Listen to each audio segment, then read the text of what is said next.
দেশের বাজারে সোনার দাম ২৫০০ টাকা কমছে। এতে করে ভালো মানের অর্থাৎ ২২ ক্যারেটের প্রতি ভরি সোনার দাম হবে ১,৩৬,০০০ টাকা। সোনার নতুন দাম আজ বুধবার থেকেই কার্যকর হবে। বাংলাদেশ জুয়েলার্স সমিতি বাজুস মঙ্গলবার রাতে সোনার দাম কমানোর এই ঘোষণা দিয়েছে। এতে বলা হয় সোনার পাশাপাশি রূপার দামও ভরিতে ৪৪ টাকা কমবে। তাতে ২২ ক্যারেটের এক ভরি রূপার দাম দাঁড়াবে ২,৫৭৮ টাকা। জুয়েলার্স সমিতির তথ্য অনুযায়ী দাম কমায় হলমার্ক করা ২২ ক্যারেট সোনার ভরি ১,৩৬,১৮৯ টাকায় বিক্রি হবে। প্রতি ভরি ২১ ক্যারেট মানের সোনা ১,২৯,৯৯৫ টাকা এবং ১৮ ক্যারেট সোনা ১,১১,৪২৬ টাকায় বিক্রি হবে। এছাড়া সনাতন পদ্ধতির প্রতি ভরি সোনার দাম হবে ৯১,৪১১ টাকা। মঙ্গলবার পর্যন্ত বাজারে ২২ ক্যারেট সোনার ভরির দাম ছিল ১,৩৮,৭০৮ টাকা। যুক্তরাষ্ট্র প্রবাসীদের সর্ববৃহৎ সামাজিক সাংস্কৃতিক সংগঠন বাংলাদেশ সোসাইটির নবনির্বাচিত কর্মকর্তাদের সংবর্ধনা দেওয়া হয়েছে। মঙ্গলবার রাতে নিউ ইয়র্কের উডসাইটের একটি মিলনায়তনে ভোটারদের প্রতি কৃতজ্ঞতা প্রকাশ ও বিজয় উৎসব অনুষ্ঠানে প্রবাসীদের কল্যাণে আরও বেশি কার্যকর ভূমিকা রাখার প্রত্যয় ঘোষণা করেন সংগঠনের কর্মকর্তারা। নিউ ইয়র্ক থেকে ফরিদ আলমের রিপোর্ট। যুক্তরাষ্ট্রে প্রবাসী বাংলাদেশিদের শত শত সংগঠন থাকলেও হাতে গোনা কয়েকটি সংগঠন প্রবাসীদের কল্যাণে সবসময় পাশে থাকে। তার অন্যতম একটি হচ্ছে নিউ ইয়র্কের বাংলাদেশ সোসাইটি। গত মাসে অনুষ্ঠিত সংগঠনটির তুমুল প্রতিদ্বন্দ্বিতাপূর্ণ নির্বাচনে সেলিম আলী পরিষদ বিপুল ভোটের ব্যবধানে পূর্ণ প্যানেলে জয়ী হয়। তবে এই জয় পেতে সংগঠনের ভোটারদের কাছে কমিউনিটির কল্যাণে কাজ করার প্রতিশ্রুতি দিতে হয় তাদের। বিজয় উৎসব অনুষ্ঠানে বিপুল সংখ্যক প্রবাসীর উপস্থিতিতে তারা সবসময় কমিউনিটির পাশে থাকার ঘোষণা দেন। সবাই মিলে আমরা বাংলাদেশি সোসাইটিকে গড়ে তোলার জন্য অপ্রাণ চেষ্টা করব এবং একসাথে কাজ করব। আমাদের ভিতরে সামান্যতম কোনো ভুল বোঝাবুঝি, কোনো জেদাজেদি, কোনো রাজনৈতিক মতৈক্য, কোনো রকম কোনো কিছু থাকবে না। আমরা হারিয়েছি, তাদের আত্মার মাগফিরাত কামনা করছি। আল্লাহ রাব্বুল আলামিন যেন তাদেরকে জান্নাতুল ফেরদৌস দান করুন। ৫০ বছরেরও বেশি সময় আগে প্রবাসী বাংলাদেশিদের কল্যাণে কাজ করার জন্য অলাভজনক প্রতিষ্ঠান বাংলাদেশ সোসাইটি গড়ে তোলা হয়। Farid Alam, NTV news, new York, যুক্তরাষ্ট্র।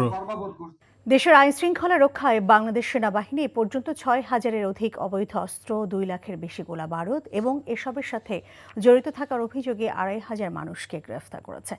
আইনশৃঙ্খলা রক্ষায় সেনাবাহিনী কার্যক্রম নিয়ে আয়োজিত এক সংবাদ সম্মেলনে এসব তথ্য তুলে ধরা হয়। ঢাকার সেনানিবাসের অফিসার্স মেস আলফায় অনুষ্ঠিত এই সংবাদ সম্মেলনে মিলিটারি অপারেশনসের colonel staff colonel Intekhab Haider Khan সেনাবাহিনীর কার্যক্রমের বিস্তারিত তুলে ধরেন। সেনাবাহিনী ম্যাজিস্ট্রেসি পাওয়ার পর আইনশৃঙ্খলা পরিস্থিতি উন্নত হয়েছে উল্লেখ করে কর্নেল ইফতেখার ভবিষ্যতে এই অবস্থার আরও উন্নতি হবে বলে আশা প্রকাশ করেন। শীর্ষ সন্ত্রাসী যারা জামিনে কারাগার থেকে বেরিয়ে গেছেন তাদের বিরুদ্ধে সুনির্দিষ্ট অভিযোগ পেলে ব্যবস্থা নেওয়া হবে বলেও জানানো হয়।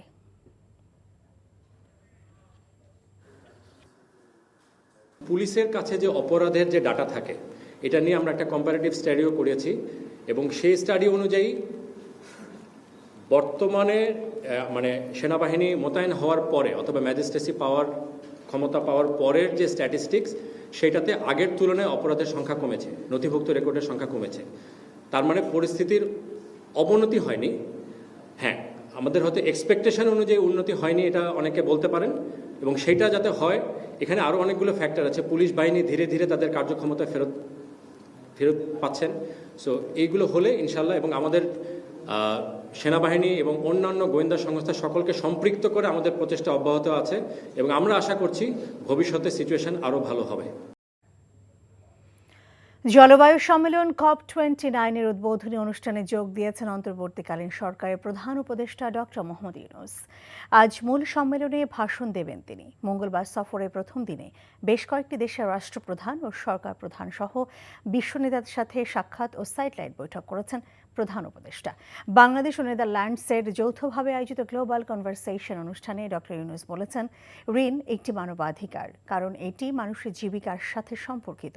এদিকে আগামী জানুয়ারিতে বাংলাদেশে অনুষ্ঠেয় যুব উৎসবে যোগ দিতে প্রধান উপদেষ্টার আমন্ত্রণ গ্রহণ করেছেন ফিফা প্রেসিডেন্ট। আরও জানাচ্ছেন নাজিবুর রহমান।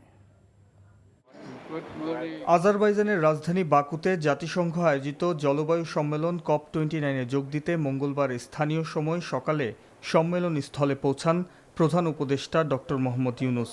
আজারবাইজানের প্রেসিডেন্ট এবং জাতিসংঘ মহাসচিব এ সময় তাকে স্বাগত জানান। সফরের এদিনে প্রধান উপদেষ্টা বাকুতে COP29-এর মূল আয়োজনের বাইরেও বেশ কয়েকজন বিশ্ব নেতা ও আন্তর্জাতিক সংস্থার প্রধান কর্মকর্তাদের সাথে বৈঠকের মধ্য দিয়ে ব্যস্ত সময় পার করেন। সম্মেলনে যুক্তরাজ্য, জার্মানি সহ বেশ কিছু দেশের উচ্চ পর্যায়ের নেতাদের সভায় বক্তব্য রাখেন ডক্টর মোহাম্মদ ইউনূস। সভা শেষে প্রধান উপদেষ্টার আন্তর্জাতিক বিষয়ক বিশেষ দূত জানান, জলবায়ু পরিবর্তনের ঝুঁকিতে থাকা দেশগুলোতে পর্যাপ্ত আর্থিক সহায়তা চেয়েছেন ডক্টর মোহাম্মদ ইউনূস। আমাদের আর্গুমেন্ট হলো যে we also need better quality of money. Quality of money বলতে আমরা কি বোঝাই? যে শুধু লোন দিলে হবে না, কারণ লোনটা তো আমাদেরকে তো ফেরত দিতে হবে। তো আমরা যে ক্লাইমেট চেঞ্জ ফাইন্যান্স করতে গিয়ে এক্সট্রা লোন নিয়ে ফেলি, that's not a good outcome. তো the quality of funding needs to be better. আরো বেশি গ্রান্ট হতে হবে, আরো বেশি ইকুইটি হতে হবে, শুধু লোন বা ডেট না, ঋণ না। একই দিনে COP29-এর সাইডলাইন ইভেন্টে অংশ নেন অন্তর্বর্তীকালীন সরকারের প্রধান উপদেষ্টা।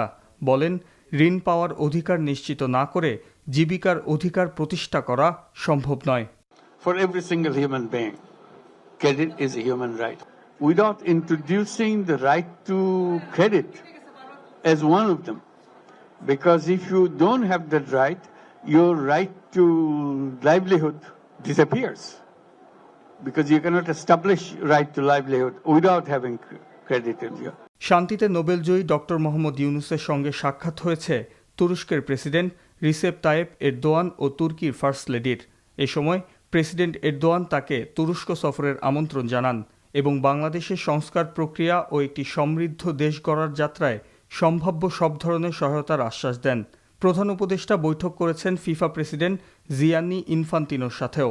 আগামী জানুয়ারিতে বাংলাদেশে অনুষ্ঠেয় যুব উৎসবে যোগ দেওয়ার জন্য প্রধান উপদেষ্টা তাকে আমন্ত্রণ জানালে তা গ্রহণ করেন FIFA president.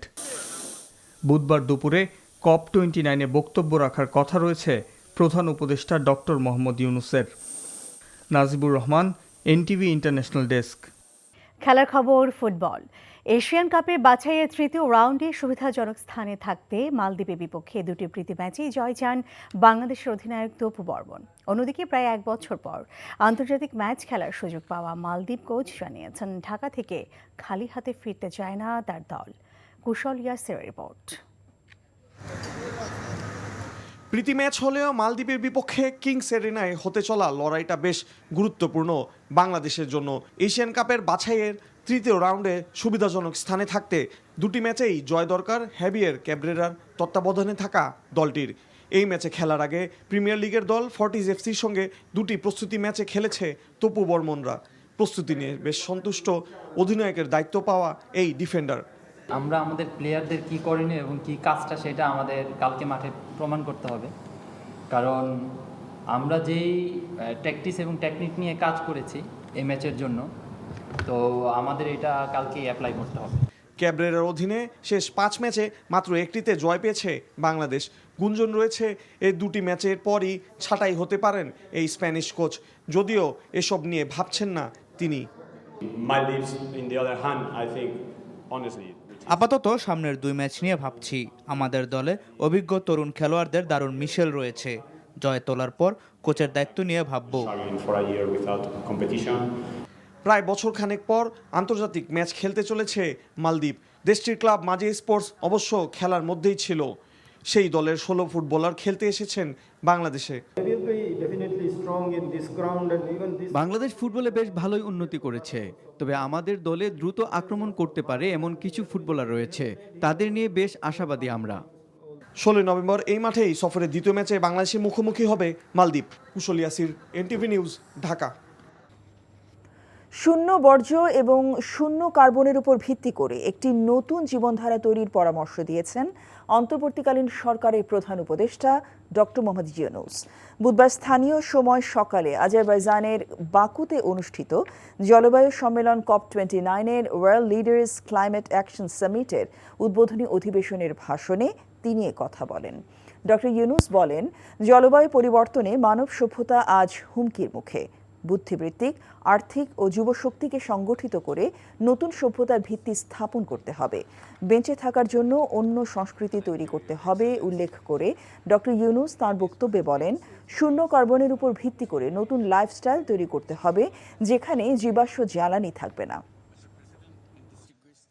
In order to survive, we need to create another civilization,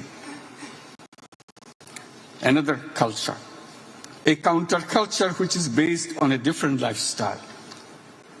It will be based on zero waste.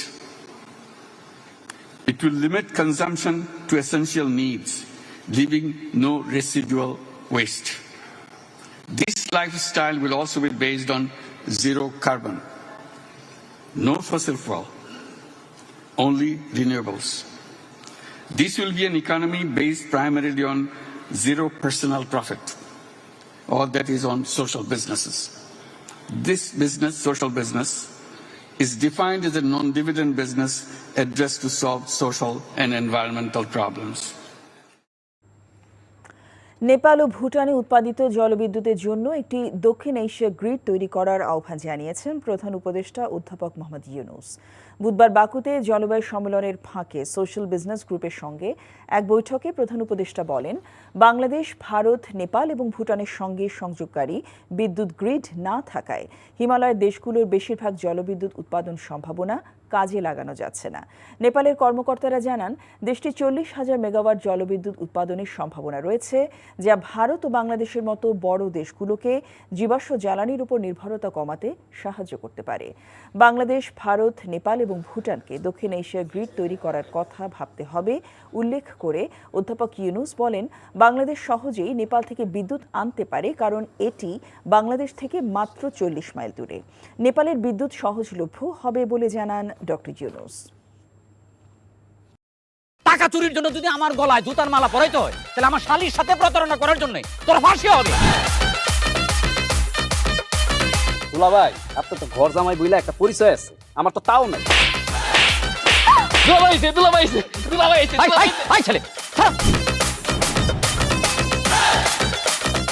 রাজনৈতিক ফ্যামিলির মেয়ে হয়ে ওই কাজ করবে।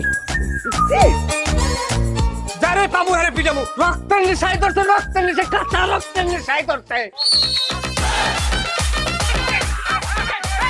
তোমার এই পলিটিক্স আমার বাম পকেটে থাকে। ঝামেলা পাকাই আমি তখন বিয়ে করিনি। দুইটার আমি গুলি করে মারু। মাসুদরা কোনোদিন ভালো হয় না। আপনার পোশাক আশাক দেখে কিন্তু আপনার তালুকদার বংশের লোক মনে হয় না আব্বা, আপনার মনে হয় যে আপনি ফকির বংশের লোক।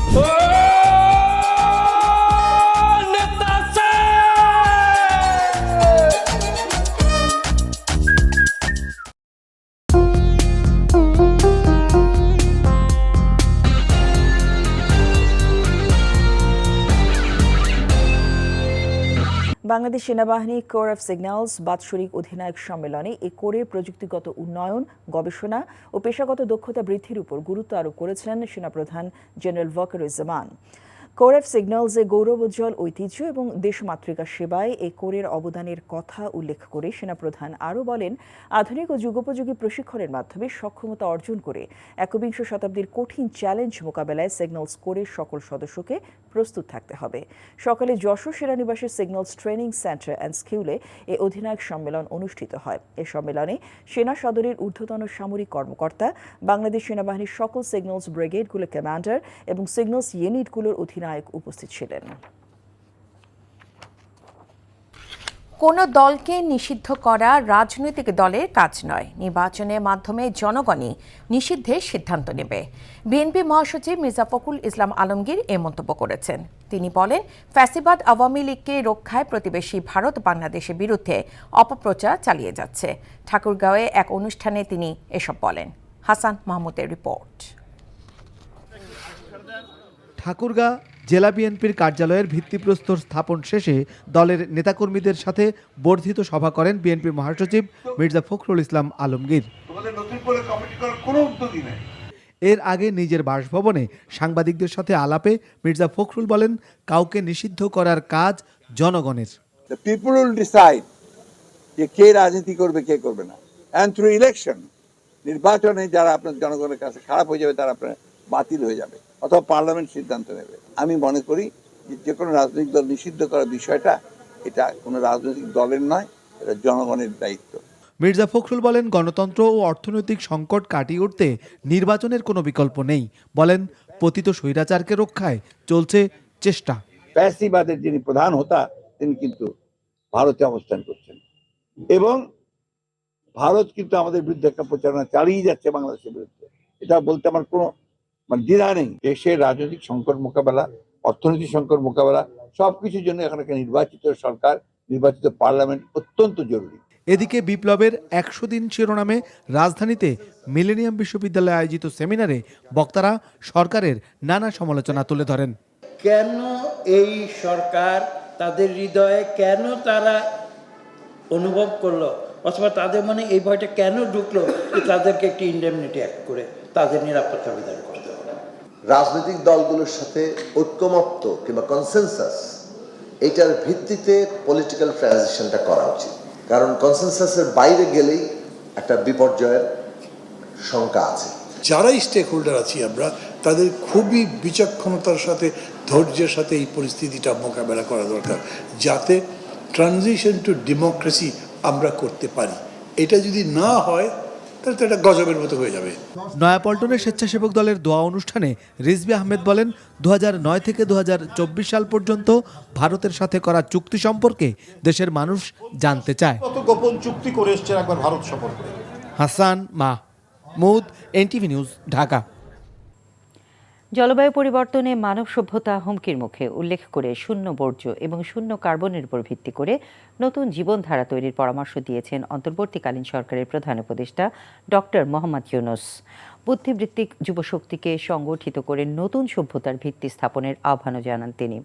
আজারবাইজানের বাকুতে জলবায়ু সম্মেলনে ওয়ার্ল্ড লিডার্স ক্লাইমেট অ্যাকশন সামিটের উদ্বোধনী অধিবেশনে এসব বলেন তিনি। শফি মাহমুদ সাগরের রিপোর্ট।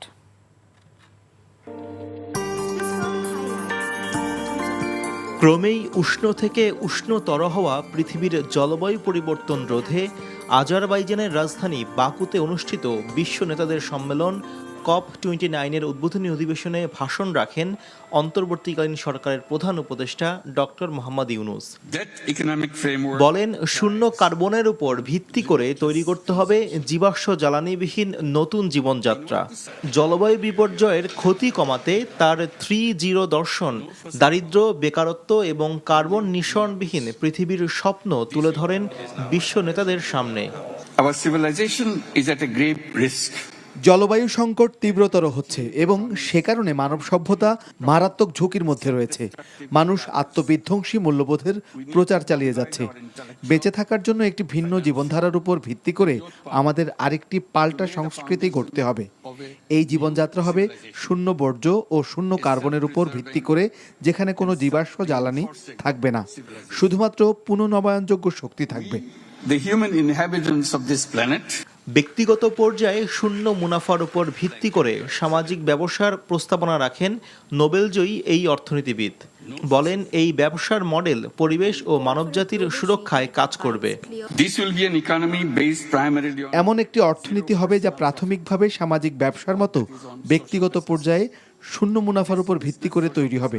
সামাজিক এই ব্যবসার একটি বিশাল অংশ পরিবেশ ও মানবজাতির সুরক্ষায় মনোযোগ দেবে। চাকরি প্রার্থীর চেয়ে উদ্যোক্তা তৈরি করবে এমন শিক্ষা ব্যবস্থা প্রণয়নের উপর গুরুত্ব দিয়ে ডক্টর ইউনূস বলেন, সাশ্রয়ী স্বাস্থ্যসেবা ও শিক্ষার মাধ্যমে মানুষের জীবন সুরক্ষিত এবং উন্নত হবে। young people will get prepared through new education. প্রতিটি যুবক 3-0 ভিত্তিক ব্যক্তি হিসেবে বেড়ে উঠবে। এগুলো হচ্ছে শূন্য নেট কার্বন নির্গমন, শুধুমাত্র সামাজিক ব্যবসা গড়ে তোলার মাধ্যমে শূন্য সম্পদ কেন্দ্রীকরণ এবং নিজেদের উদ্যোক্তা হিসেবে পরিণত করার মাধ্যমে শূন্য বেকারত্ব। শিক্ষা ব্যবস্থা এমন হবে যাতে তরুণরা নিজেদের উদ্যোক্তা হিসেবে তৈরি করতে পারে। বর্তমান পৃথিবীর অর্থনৈতিক ব্যবস্থাকে জলবায়ু এবং পরিবেশ বিপর্যয়ের অন্যতম কারণ হিসেবে উল্লেখ করে প্রধান উপদেষ্টা এই ব্যবস্থাকে ঢেলে সাজানোর পরামর্শ দেন। শফি মাহমুদ সাগর, এনটিভি নিউজ, ঢাকা। সুচিকিৎসার দাবিতে স্বাস্থ্য উপদেষ্টার গাড়ি ঘিরে ধরে বিক্ষোভ করেছে ছাত্র জনতার আন্দোলনে আহত ও স্বজনেরা। দুপুরে রাজধানীর শেরেবাংলা নগরে জাতীয় অর্থোপেডিক হাসপাতালে স্বাস্থ্য উপদেষ্টা নূরজাহান বেগম ও British high commissioner Sarah Cook আহতদের দেখতে গেলে এই ঘটনা ঘটে। আহতদের দাবি, হাসপাতালে সুচিকিৎসা পাচ্ছেন না তারা। মিসবাহ হাসানের রিপোর্ট। ছাত্র জনতার গণঅভ্যুত্থানে আহতদের দেখতে পঙ্গু হাসপাতালের স্বাস্থ্য উপদেষ্টা, সঙ্গে ব্রিটিশ হাই কমিশনার। দেখা শেষে গণমাধ্যমে কথা বলতে গেলে ছাত্র জনতার গণঅভ্যুত্থানে আহতদের তোপের মুখে পড়েন তারা। উপদেষ্টার গাড়ি ঘিরে রেখে ক্ষোভ জানায় আহতরা। পরে কর্তব্যরত ডাক্তার ও আইন শৃঙ্খলা বাহিনীর সহযোগিতায় স্বাস্থ্য উপদেষ্টা হাসপাতাল ত্যাগ করলে রাস্তায় অবস্থান নেয় বিক্ষুব্ধরা। এ সময় আগারগাঁও থেকে শ্যামলীমুখী সড়ক বন্ধ করে বিক্ষোভ করে তারা। কিছুক্ষণের জন্য বন্ধ হয়ে যায় যান চলাচল। আমরা চাই আমাদের যে ভাই আছে তাদেরকে প্রত্যেকটা যেন ভালোভাবে চিকিৎসা হয়। আমাদের সকল ভাই সুচিকিৎসা নিশ্চিত করতে হবে। তুমি ওখানে এসি রুমে হাওয়া খাবা, আমার ভাইরা হসপিটালের বেডে কাটতে হবে, এটা হইতে পারে না। ক্ষোভ জানান সরকারের চিকিৎসা ব্যবস্থার অনিয়ম নিয়ে। জুলাই স্মৃতি ফাউন্ডেশনের অর্থ না পাওয়ার অভিযোগও তোলেন অনেকেই।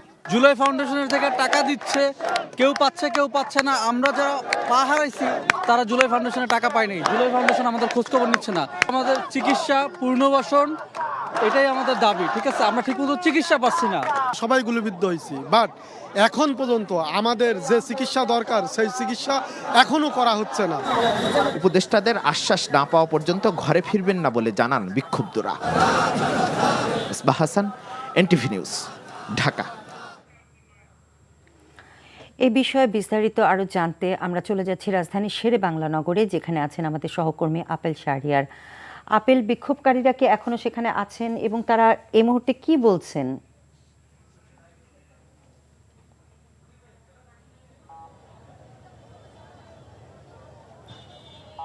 সরকার পতনের আন্দোলনে সাধারণ ছাত্র এবং শিক্ষার্থী এবং সাধারণ মানুষ যারা আহত হয়েছেন তারা পঙ্গু হাসপাতালের সামনে সড়কটি অবরোধ করে বিক্ষোভ করছেন। অর্থাৎ দুপুর থেকে তারা সেই বিক্ষোভটি করছেন, তারা সেই সড়কটি এখনও ছেড়ে যাননি। অর্থাৎ প্রায় 7 ঘন্টারও বেশি সময় ধরে তারা আন্দোলন করছেন। বলে রাখি যে কিছুক্ষণ আগেই অর্থাৎ শহীদ স্মৃতি ফাউন্ডেশন যেটি রয়েছেন, অর্থাৎ যারা আহত হয়েছেন বা নিহত হয়েছেন তাদের সুচিকিৎসা এবং সহায়তার জন্য যে ফাউন্ডেশন, সেই ফাউন্ডেশনের প্রধান নির্বাহী কর্মকর্তা স্নিগ্ধ তিনি এসেছেন এবং আন্দোলনকারীদের সঙ্গে কথা বলছেন। আপনি হয়তো দেখতে পাচ্ছেন তাদের দাবি দাওয়াগুলো নিয়ে। মূল তাদের কয়েকটি দাবির মধ্যে একটি হচ্ছে তাদের চিকিৎসাটি ঠিকভাবে হচ্ছে না এবং তাদের যে আর্থিক সহায়তা দেওয়ার কথা বলা হয়েছিল অনেকেই পাচ্ছেন না, সেই অভিযোগটি তারা করেছেন। তো আজকে যে অনাকাঙ্ক্ষিত ঘটনাকে কেন্দ্র করে এই যে আন্দোলন, সেটি হচ্ছে আজকে সকালে যে স্বাস্থ্য উপদেষ্টা এসেছিলেন পঙ্গু হাসপাতালে, তো এসে যাওয়ার পর তিনি যখন চলে যাচ্ছিলেন তখন তার যে বডিগার্ড রয়েছেন তাদের অভিযোগ তাদের সাথে খারাপ ব্যবহার করেছে এবং তাদের কয়েকজনের পায়ের উপর দিয়ে গাড়ি চলে গেছে বলে তারা অভিযোগ করেছেন। এই জন্য তারা আন্দোলন করছেন এবং সর্বোচ্চ চেষ্টা করা হচ্ছে তাদের যে দাবি দেওয়াগুলো আছে সেগুলো যাতে পূরণ করা হয়। এই জন্য যে স্নিগ্ধ উনি এসেছেন, তাদের সাথে আলোচনা করছেন। তবে সব মিলিয়ে বলে রাখি যে যেহেতু 7 ঘন্টারও বেশি সময় ধরে এই যে ব্যস্ততম একটি সড়ক আগারগাঁর সামনে, দুপাশে সড়কটি কিন্তু বন্ধ। অর্থাৎ এখানে কিন্তু পঙ্গু হাসপাতাল ছাড়াও আরও বেশ কয়েকটি হাসপাতাল রয়েছে। এই হাসপাতালের রোগী এবং স্বজনরা যারা আসলে যাতায়াত করছেন তারাও কিন্তু নানা বিড়ম্বনার মধ্যে পড়েছেন। পুলিশের সর্বোচ্চ চেষ্টা করছেন, তাদেরকে বোঝানোর চেষ্টা করেছিলেন এতক্ষণ ধরে যাতে তারা এখান থেকে সড়ক থেকে সরে যায়। তারা বলছেন যে দাবি না মানা পর্যন্ত তারা রাজপথ অর্থাৎ এই সড়কটিতে তারা ছেড়ে যাবেন না এবং তাদের যে অভিযোগ রয়েছে অর্থাৎ যে এতক্ষণ হয়ে গেল কেন তাদের এই দাবি দেওয়াগুলো নিয়ে এতক্ষণ কেন কারা আসলো না এবং কেন স্নিগ্ধকে আসতে হলো, উপদেষ্টা পর্যায়ে কেউ কেন আসলো না, সেই অভিযোগও কিন্তু তারা করেছেন। তারা বলছেন তার দাবি না মানা পর্যন্ত তারা রাজপথ ছাড়বেন না। তো বলে রাখি তাদের কিন্তু একটি সমস্যা হয়ে যাচ্ছে। অর্থাৎ ডাক্তারদের সঙ্গে আমি কথা বলছি, তারা এখানে যারা আন্দোলন করছেন যেসব ক্ষত নিয়ে তারা আসলে বহন করছেন, ইনফেকশন হওয়ার একটি সম্ভাবনা রয়েছে। অর্থাৎ 7-8 ঘন্টা ধরে তারা সড়কে এইরকম যে অবস্থান করছেন তাদের কিন্তু শারীরিকভাবে আরও ক্ষতি হওয়ার সম্ভাবনা রয়েছে। এর জন্য বলা হচ্ছে যে তারাও আন্দোলনকারীরাও বলছেন যে দ্রুত সময়ের মধ্যে তাদের যে দাবি দেওয়াগুলো আছে সেগুলো যাতে পূরণ করা হয়। রাজধানীর পুরান ঢাকায় অভিযান চালিয়ে নিষিদ্ধ পলিথিন উৎপাদনের একটি কারখানা সিলগালা করেছে পরিবেশ অধিদপ্তর। বিচ্ছিন্ন করা হয়েছে কারখানায় বিদ্যুতের সংযোগ। এ সময় মালিকপক্ষ ও কর্মচারীরা বিক্ষোভ করেন এবং বিকল্প রোজগারের ব্যবস্থার দাবি জানান। নাহিদ প্রিন্সের রিপোর্ট। ঘোষণা অনুযায়ী নিষিদ্ধ পলিথিন উৎপাদনকারী প্রতিষ্ঠানের বিরুদ্ধে অভিযান চালাতে যৌথ বাহিনীর সদস্যদের সাথে নিয়ে পুরান ঢাকার কামালবাগ এলাকায় যান পরিবেশ অধিদপ্তরের কর্মকর্তারা। সেখানে একটি তালাবদ্ধ কারখানায় অভিযান চালিয়ে জব্দ করা হয় নিষিদ্ধ পলিথিন ও পলিথিন তৈরির কাঁচামাল। বিদ্যুৎ সংযোগ বিচ্ছিন্ন করে কারখানাটি সিলগালা করে দেয়া হয়। পরে মালিক শ্রমিক পক্ষের লোকজন জড়ো হয়ে সেখানে হট্টগোল সৃষ্টি করে। রোজগারের বিকল্প ব্যবস্থা না করে কারখানা সিলগালা করার বিরোধিতা করেন তারা। পরিবেশ দূষণ করছে, পরিবেশ দূষণ আর চলতে আছে না, গাড়ির ধোঁয়া, গাড়িতে ধোঁয়া, এটা পরিবেশ দূষণ করতে আছে না, পাচ্ছেন এটা বন্ধ করতে। আমরা এটা কইরা খাই স্যার, মানে আপনারা যদি চান আমাদের পেটে লাগাতে পারবেন, আপনারা নিয়ে যান স্যার, আমাদের সবাইকে নিয়ে যান। উত্তপ্ত পরিস্থিতির নিয়ন্ত্রণে আনে সেনাবাহিনী। পরে অভিযানের নেতৃত্ব দেয়া পরিবেশ মন্ত্রণালয়ের উপসচিব বেগম রুবিনা ফেরদৌসি পুরো দল নিয়ে ঘটনাস্থল ত্যাগ করেন। প্রতিবাদের কারণেই কি অভিযান মাঝপথে থেমে গেল কিনা সাংবাদিকদের এমন প্রশ্নে ক্ষুব্ধ প্রতিক্রিয়া জানান উপসচিব। এতে তো তাদের ক্ষতি হচ্ছে। আপনার কি সেটা মনে হচ্ছে যে আমরা ওনাদের কথা চিন্তা না করে অভিযান পরিচালনা করছি? আজকে তো লং টাইম করতে চেয়েছিলেন, তাও কি জনগণের তোপের মুখে আজকে ক্যান্সেল করলেন? আপনার কি তাই মনে হচ্ছে? না, আমার কাছে তো তাই মনে হচ্ছে না। না, এটা ডিটেইলস আমি কি বলবো, না আমরা যাচ্ছি তো ভাই, যাচ্ছি। দিনব্যাপী অভিযান চলার কথা থাকলেও মালিক শ্রমিকদের বিক্ষোভের পরে আর কোনো কারখানায় যাননি পরিবেশ অধিদপ্তরের কর্মকর্তারা।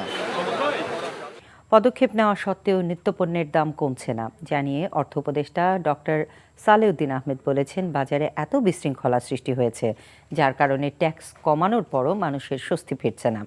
নগরীর পল্লী কর্মসহায়ক ফাউন্ডেশন PKSF এর প্রতিষ্ঠাবার্ষিকীর উদ্বোধনী অনুষ্ঠানে তিনি আরও বলেন, নির্বাচিত সরকারের জন্য ব্যাংকসহ সব সংস্কারে ফুটপ্রিন্ট রাখছেন তারা। মিসবাহ হাসানের আরেকটি রিপোর্ট। অন্তর্বর্তীকালীন সরকারের 3 মাস পার হলেও কোনোভাবেই নিয়ন্ত্রণে আসছে না ঊর্ধ্বমুখী নিত্যপণ্যের বাজার। সিন্ডিকেট দমনে টাস্ক ফোর্স গঠন, অভিযান, চাল, পেঁয়াজ, ডিম সহ নিত্যপণ্যের শুল্ক কমালেও বাজারে প্রভাব তো পড়েইনি, বরং বেড়েছে দাম।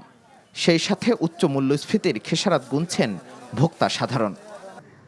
এমন বাস্তবতায় অনেকটা আক্ষেপের সুরে অর্থ উপদেষ্টা বললেন, স্বৈরাচার সরকারের সময় বিশৃঙ্খল বাজারে কোনোভাবেই শৃঙ্খলা ফেরানো সম্ভব হচ্ছে না। স্বচ্ছতার অভাব, জবাবদিহিতা, সততার অভাব, এইটাই কিন্তু আমরা ফিল করছি। এত রকম একটা বিশৃঙ্খলার সৃষ্টি হয়েছে এবং আমাদের তো এটা সামাজিক থেকে বলে যে লোকজন একটু অধৈর্য। আমি কিছুদিন বাণিজ্য মন্ত্রণালয়ে ছিলাম, অজস্র গালাগালি করতো আমাকে, ডিমের দাম কমছে না, পেঁয়াজের দাম কমছে না, অথচ এনপিআর চেয়ারম্যান সব ডিউটি আমরা কমিয়ে দিলাম, তাই না? দাম কমে না। এখন আমি সাধারণ বাজারে গিয়ে ব্যবসায়ীদের বলবো, আমি কিন্তু ডিমের দোকান বন্ধ করে দিয়েছি সব। অতএব আমি সেটা চিফ অ্যাডভাইজারকে বলে, দেখেন খালি বাণিজ্য মন্ত্রণালয়ের কাজ না, দ্রব্যমূল্য হিসেবে অনেকগুলো ফ্যাক্টর আছে, কিন্তু লোকজন আমি দোষ দিই না, অধৈর্য হবে, ওদের কষ্ট করে 500 টাকা নিয়ে গেল, 2 মুঠা হিসেব পেল, তার স্যাটিসফ্যাকশন হয়তো। আমরা চেষ্টা করছি স্বচ্ছতা ও জবাবদিহিতা নিশ্চিত করতে অন্তর্বর্তীকালীন সরকার কাজ করে যাচ্ছে বলেও জানান তিনি। সবাই মিলে কিছুটা ক্যাভিয়ার্স আছে, কিছুটা বাড়াবে ছিল, তার মধ্যে এখন সামনে আছে, তো আমরা চেষ্টা করছি অত দ্রুত হয়েছে করে নেওয়া, এবং বাংলাদেশ সমাজে একটা ইতিবাচক ধারণা আছে। আর আমাদের শেষে বলে আমাদের কিছু খুব কঠিন কাজ আমাদের কাছে, এবং আমরা সংস্কার করতে চেষ্টা করছি, সংস্কার আগেও করেছি, কিন্তু শর্ট টার্ম কিছু আমরা করবো, মিড টার্ম, লং টার্মগুলো পলিটিক্যালি সে করবে। অন্তর্বর্তী সরকার স্বল্প মেয়াদী কাজ করবে, তবে সর্বক্ষেত্রে দীর্ঘমেয়াদী সংস্কারের কাজ করবে নির্বাচিত সরকার বলেও মন্তব্য করেন অর্থ উপদেষ্টা। Misbah Hasan, NTV news, Dhaka.